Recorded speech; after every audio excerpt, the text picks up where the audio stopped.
Hello friends, स्वागत है आपका फिर से एक नए वीडियो के साथ। तो आज हम जानेंगे अरुण गोविल, रामायण के राम का जीवन परिचय। तो चलिए शुरू करते हैं वीडियो। अरुण गोविल 1980 के दशक में दूरदर्शन पर प्रसारित होने वाली रामानंद सागर के निर्देशन में बने प्रसिद्ध धारावाहिक रामायण में भगवान राम की भूमिका निभाकर देश के घर घर में प्रख्यात हुए। अरुण गोविल का जन्म शिक्षा। अरुण गोविल का जन्म 12 जनवरी 1958 में उत्तर प्रदेश के मेरठ में हुआ। उनके पिता का नाम श्री चंद्र प्रकाश गोविल है। वो एक सरकारी अधिकारी के रूप में कार्यरत थे। अरुण गोविल ने मेरठ के चौधरी चरण सिंह विश्वविद्यालय से इंजीनियरिंग की पढ़ाई की। अरुण गोविल का फिल्मी करियर। 1975 में अरुण गोविल अपने भाई के साथ कारोबार करने आए थे, लेकिन इस कार्य में रुचि न होने की वजह से उन्होंने सिनेमा में अभिनय करने का निर्णय किया। फिल्मी पृष्ठभूमि बैकग्राउंड न होने की वजह से शुरुआती दिनों में अरुण गोविल को काफी संघर्ष भी झेलने पड़े। उन्हें भारतीय सिनेमा में अभिनय करने का पहला मौका 1977 में राजश्री प्रोडक्शन के द्वारा बनी फिल्म पहेली से मिली। इस फिल्म में उनका किरदार छोटा था, लेकिन अभिनय को लेकर लोगों की अच्छी सराहना मिली। अरुण गोविल ने बड़े पर्दे पर पहेली में किए गए अभिनय से प्रभावित राजश्री प्रोडक्शन के संस्थापक ताराचंद बड़जात्या ने अरुण गोविल के साथ 3 फिल्में करने की घोषणा की, जिसमें अरुण गोविल मुख्य कलाकार की भूमिका निभाए।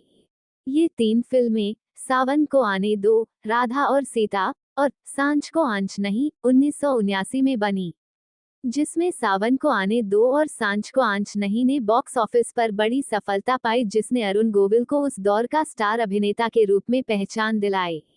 हिंदी फिल्मों के अलावा अरुण गोविल ने बंगाली, तेलुगु, कन्नड़ और भोजपुरी भाषा की कई फिल्मों में काम किया जो सफल रहीं। अरुण गोविल छोटे पर्दे पर। अरुण गोविल ने बड़े पर्दे के अलावा छोटे पर्दे पर भी काम किया। उन्होंने कई टेलीविजन धारावाहिकों में अभिनय किया, जिसमें विक्रम बेताल, रामायण, लव कुश, विश्वामित्र, बसेरा, बुद्ध आदि प्रसिद्ध रहे। अरुण गोविल को रामानंद सागर ने टेलीविजन धारावाहिक विक्रम और बेताल 1985 में विक्रमादित्य 1985 के रूप में अभिनय का मौका दिया, लेकिन उनको देशव्यापी प्रसिद्धि रामानंद सागर के द्वारा ही बनाई गई धारावाहिक रामायण 1986 से मिली, जिसमें अरुण गोविल ने भगवान राम की भूमिका निभाई। गोविल के द्वारा राम के निभाए गए किरदार ने भारतीय टेलीविजन ही नहीं लोगों के मानस में भी जगह बनाई। अरुण गोविल भगवान राम के रूप में रामायण की प्रसिद्धि को लेकर टेलीविजन पर दिए गए एक वक्तव्य में अरुण गोविल कहते हैं कि जब मुझे पता चला कि वे रामानंद सागर रामायण बना रहे हैं, तो मैंने उनसे कहा कि मैं राम की भूमिका करना चाहूंगा। मेरे दिमाग में आया कि मुझे वह किरदार निभाना चाहिए। मैंने ऐसा इसलिए कहा क्योंकि मुझे लगा कि यह मेरे करियर के लिए बहुत अच्छा होगा।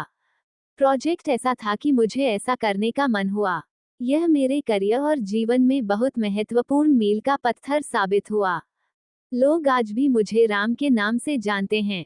यहाँ तक कि एयरपोर्ट जैसी जगहों पर भी वे मेरे पैर छूते हैं। ये 30 से अधिक वर्षों से हो रहा है। यह अभी भी लोगों के मन में अटका हुआ है। न केवल पुरानी पीढ़ी बल्कि नई पीढ़ी ने भी इसे देखा है। यह न केवल भारतीय टेलीविजन बल्कि भारतीय जनमानस में भी बस गया है। रामायण के दृश्य में राम, लक्ष्मण और सीता।